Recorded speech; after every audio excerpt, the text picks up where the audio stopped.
Un peleador aguerrido, el típico peleador mexicano. No se cansa, es guerrero y que pelea hasta que el cuerpo no responde. Un guerrero que fue campeón en 4 ocasiones. El hombre que se convirtió en el peleador más viejo en ganar el título peso super gallo de la historia. Uno de los más importantes de toda la historia de la categoría super gallo. Un peleador que dio ejemplo de disciplina, buen trabajo y que en medio de tantos pugilistas que no supieron qué hacer con su vida personal, él le dio cátedra a más de uno. Hoy la historia de Daniel el Ratón Zaragoza.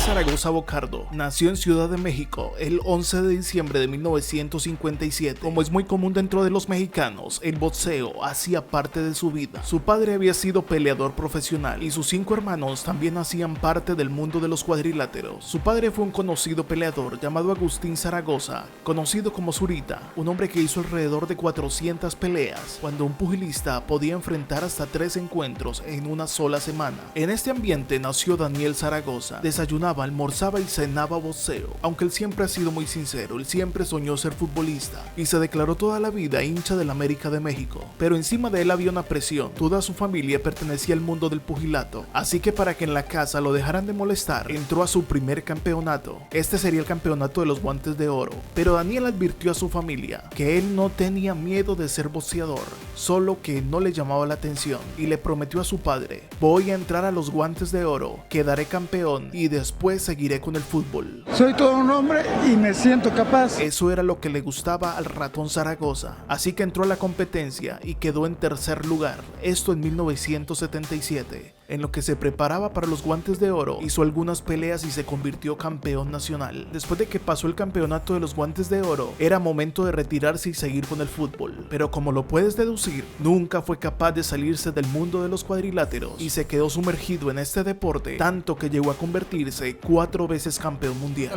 Me alcanzó un poco más fácil, lo conecté muy bien por ahí del 5º round. En su casa amaban tanto el boxeo que le dijeron: estudias, trabajas o te haces boxeador. Esa fue una de las condiciones que le pusieron para seguir en la casa paterna sin tener ningún problema. Dijo Daniel Zaragoza en una entrevista: desde que tengo uso de razón, veo guantes en mi casa. Boxeaba a diario con mis hermanos y con los amigos de la calle. Siempre estaba con guantes. Y aunque su sueño era ser futbolista, empezó a notar que era bueno para el pugilismo. Así que Daniel empezó a soñar con obtener una medalla de oro en los Juegos Olímpicos realizados en Moscú. Pero después de su tercer combate, sufrió un corte casual, nada complicado, frente al guyanés de nombre Michael Paris. Claramente podía seguir, pero el árbitro detuvo el combate. Cuenta Zaragoza que un día pensó: si me dedico a esto, voy a obtener grandes cosas en la vida. Así que inició una preparación con sus compañeros. Entrenaba tan duro que sus compañeros le decían que estaba loco. Era el que más corría. A consecuencia de ello, consiguió la primera medalla de oro en un campeonato internacional en Polonia en 1979,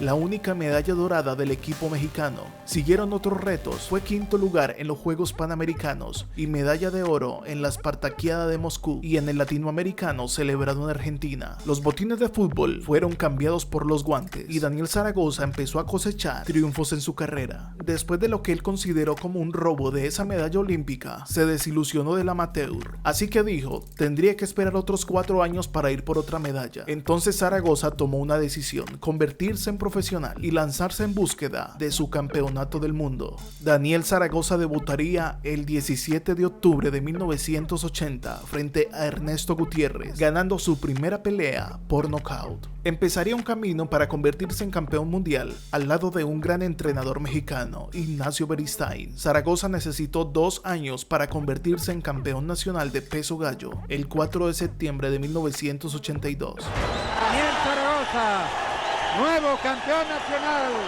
en la división de peso gallo.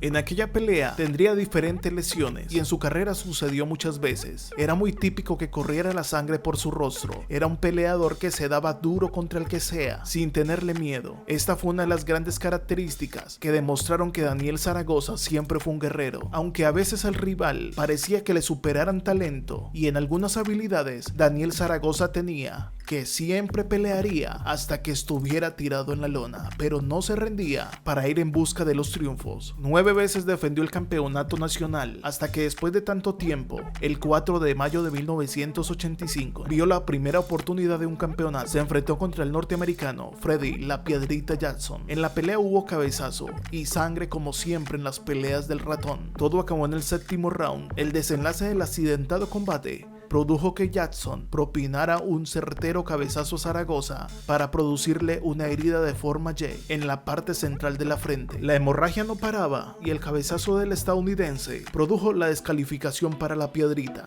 Ese día Daniel Zaragoza se convirtió en campeón mundial gallo, el cetro que tuvieron antes los mexicanos Raúl "Ratón" Macías, José Becerra, Rubén "El Púas" Olivares, Jesús Castillo, Rafael Herrera, Rodolfo Martínez, Romero Anaya, Alfonso Zamora, Carlos Caña Zárate y Guadalupe Pintor.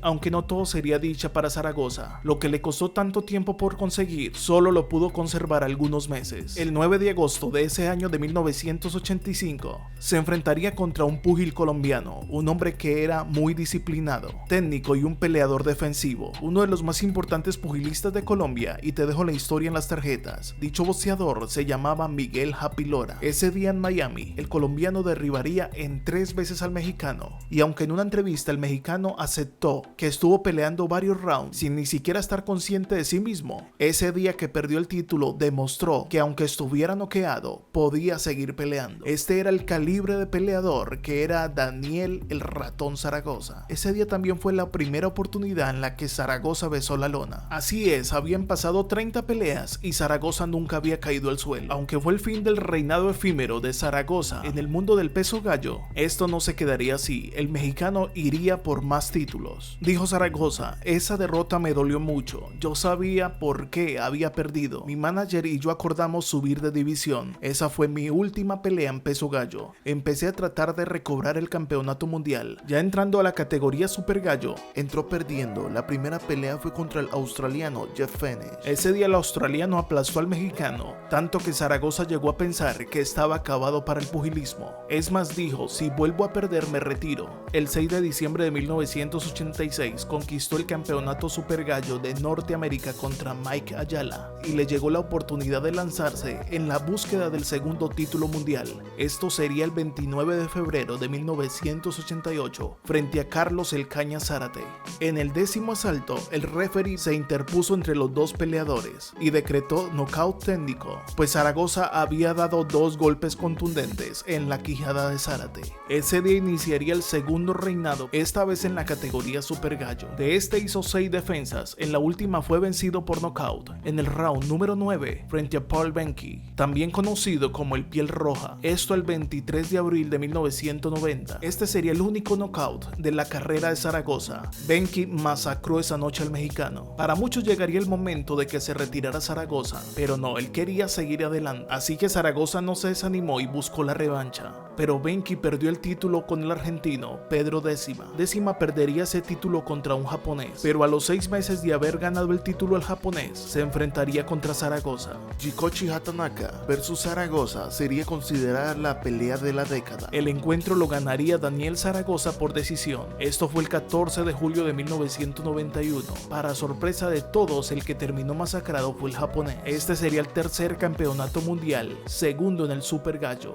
Ya como campeón, el 9 de diciembre de 1991 llegaría el momento de la venganza para Zaragoza, enfrentándose contra Behnke. Zaragoza tenía dentro de sí que en más de 100 peleas que había hecho, el único que lo había noqueado era el norteamericano, así que tendría que vengarse. Ese día le dio una cátedra y ganó por decisión. En la siguiente defensa, Zaragoza perdería el título. A los 34 años ya era hora de que se retirara. Esto decían muchos, pero Zaragoza no estaba pensando en eso. Le propuso a Nacho Beristain: seré campeón mundial otra vez. En 1995 tuvo una nueva oportunidad para llegar al título contra el campeón peso super gallo de la CMB, Héctor "Acero" Sánchez. La pelea terminó en empate, pero Zaragoza peleó la revancha contra Sánchez ese mismo año y ganó el cinturón vía decisión dividida a los 36 años con 11 meses, convirtiéndose en el peleador más viejo en ganar el título de peso super gallo de la historia. Zaragoza defendió en 4 oportunidades este título, incluyendo 2 contra el ex y futuro campeón Yoichiro Tatsuyoshi.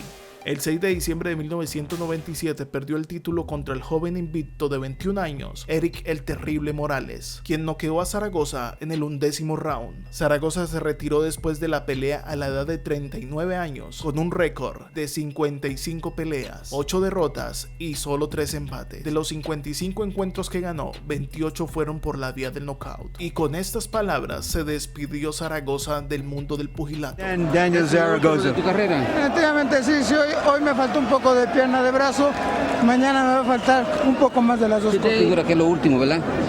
Con todo el respeto que ustedes me merecen, soy todo un hombre y me siento capaz, pero la lógica me dice, vete. Gracias al boxeo. Aunque claro está, como profesional, porque poco después de haberse salido del profesionalismo, empezó con su gimnasio. Hoy en día sigue trabajando duro, preparando a otras personas y metido de lleno a su familia. Un hombre que resalta que por la fortaleza que le dio su familia y la solidez que tenía su núcleo familiar, fue que pudo salir adelante y nunca desperdició su vida ni su dinero en la mala vida. Con la mujer que se casó en 1983, con ella está el día de hoy. Sacó adelante su familia y mostró que se puede ser pugilista y se puede tener una vida personal de una manera decente. Si te gustó esta historia, suscríbete a este canal. Visita nuestro segundo canal, se llama Culturizados. Te dejo el link en la descripción. Nos vemos en el siguiente video. Bye.